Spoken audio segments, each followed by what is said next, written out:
మహాసిద్ధ మూలిక వైద్య పాఠశాల గ్రూప్ సభ్యులందరికీ నమస్కారాలు తెలియజేస్తున్నాను.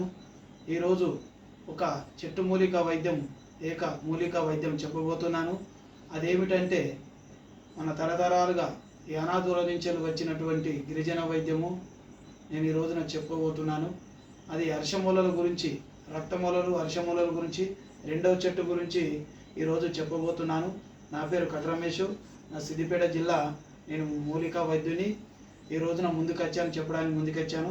ఈ చెట్టు కోసము ఇది దువ్వెన బెండ అంటారు, దీన్ని తుత్తూరు బెండ, అతిబల అని అనేక రకాలుగా పిలుస్తారు. ఈ చెట్టు పేరు, దీన్ని అతిబల చెట్టు అంటారు. ఈ చెట్టును అతిబల చెట్టు అంటారు. దీన్ని అర్షమూలలు, రక్తమూలలు వచ్చినప్పుడు ఈ చెట్టు ఒక 1/2 కేజీ ఆకులు తెచ్చుకోవాలి. 250 గ్రాముల ఆకులు తెచ్చుకోవాలి. తెచ్చుకొని దీన్ని ఎప్పటికప్పుడు ఫ్రెష్ ఉంటే చాలా బాగా పనిచేస్తుంది. ఇప్పుడు గుప్పడి ఆకు తెచ్చుకోవాలి. ఎంత? ఒక 100 గ్రాముల ఆకు తెచ్చుకోవాలి. తెచ్చుకొని రోట్లో వేసి మెత్తగా దంచాలి, లేదా మిక్సీ పట్టాలి. మిక్స్ అయితేనేమో 100 గ్రాముల ఆకు వేసేయాలి, మిక్సీ పట్టాలి. దాంట్లో ఒక గ్లాసు ఆవు పాలు వేయాలి. ఒక గ్లాసు ఆవు పాలు వేసి మిక్సీ పట్టాలి. మిక్సీ పట్టినాక తర్వాత దాన్ని ఒక క్లాత్లు వేసి గట్టిగా పిండినట్లయితే దాని పసరు అనేది కిందికి వస్తుంది. అది 1/2 గ్లాస్కి వచ్చేస్తుంది. 1/2 గ్లాస్కి వచ్చినాక దానికి ఏం చేయాలంటే ఒక పటిక బెల్లం కానీ లేదా తాటి బెల్లం కానీ, ఒక 3 స్పూన్ల తాటి బెల్లం కానీ, 3 స్పూన్ల మన నవ్వోతైనా సరే మిశ్రి వేసి కలుపుకొని పడిగడుపునే ఏం తినకుండా ఖాళీ కడుపుతోని తాగినట్లయితే ఈ అర్షమూలలు, రక్తమూలలు నివారణ జరుగుతుంది. ఇది వాడండి. ఇది కంపల్సరీ బాగా పనిచేస్తుంది. ఇది సాయంత్రము పొద్దున వాడినట్లయితే మీకు 3 రోజులలో నుంచి రిజల్ట్ కనిపిస్తుంది. ఈ చెట్టు పేరు అతిబల చెట్టు అంటారు, దువ్వెన బెండ అంటారు, తుత్తూరు బెండ అంటారు. అతిబల అనేక రకాలైనటువంటి ప్రాంతాల నుంచి ఇది విరివిగా దొరుకుతుంది. ఇది అడవిలో దొరుకుతుంది, మరి మరుమూల ప్రాంతాలలో, గ్రామాలలో దొరుకుతుంది. ఈ చెట్టును ఇందులో 15 రకాలు ఉంటాయి కాబట్టి నేను ఒక రకమే చెప్తున్నాను. ఈ చెట్టు చూడండి, మంచిగా పెద్ద ఆకులు తెచ్చుకోవాలి.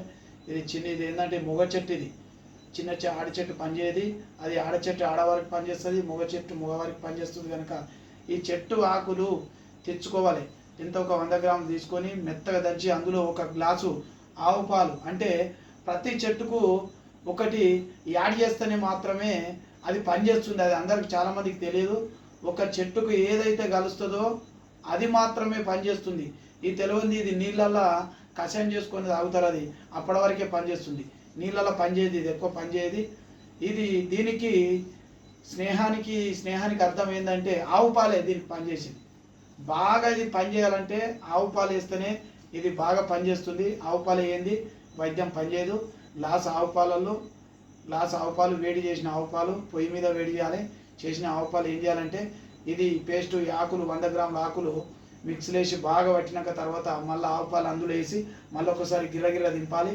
తింపిన తర్వాత ఆ పేస్టులో అదంతా లూజు పేస్టు లెక్క అవుతుంది. అయినప్పుడు ఒక క్లాత్లో వేసి గట్టిగా విండినట్టయితే మన గ్లాస్ ఉన్న పాలు 1/2 గ్లాస్కి వస్తుంది. వచ్చినప్పుడు దానికి తాటి కలకండ ఒక 3 స్పూన్లన్నా, తాటి కలకండ లేకపోతే మిశ్రి నవ్వోత వేసి కలుపుకొని తాగినట్లయితే నీకు రక్తమూలలు కానీ, అర్షమూలలు కానీ రాలి కింద పడతాయి. చాలా ఉపయోగపడుతుంది. నీకు 3 రోజుల్లో రిజల్ట్ వస్తుంది. ఇది 15 రోజులు వాడాలి. 15 రోజులు వాడాలి. కానీ పథ్యం వచ్చేసి చికెను, మటను, చేపలు, ఆలుగడ్డ, పులుపు, చింతపండు, ఆలుగడ్డలు ఇవన్నీ బంద్ చేయాలి. చేపలు కూడా తినకూడదు. మసాలా దినుసులు వాడరాదు. మరియు పచ్చలి వాడకూడదు.